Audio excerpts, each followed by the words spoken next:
My name is Warren Ho, and I'm a martial artist and self-defense teacher. From a physical perspective, most people who have been victims of GBV will try to cover up their physical abuse.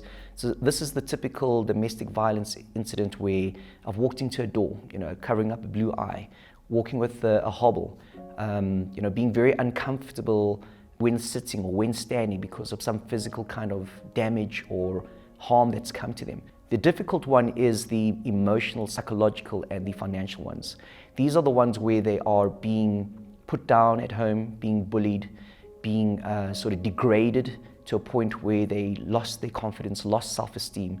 These are things where, as a person, you'd have to be a little bit more empathetic and pick up the signs that if it's your friend and she's a little bit lacking in confidence, a bit more quieter than in nature than she normally is, these are the little telltale signs that maybe there is some psychological, emotional abuse that's happening.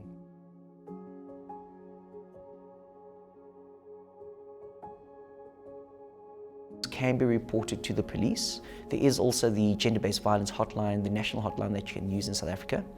The more subtle ones are obviously the emotional, financial, and psychological abuse. How do you report that?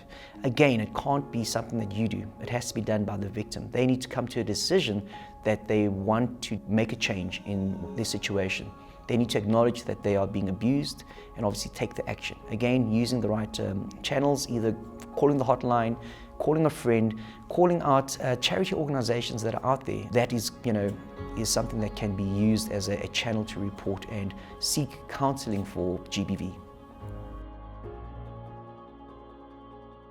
If it's a close friend of yours, use a keyword that if you're not, if it's someone that you suspect, say, listen, I'm going to phone you every day, but if you feel uncomfortable or there's a need for me to come over or to call someone, give me a keyword that I know that you say, and I will know that it's your sign to tell me that you need help.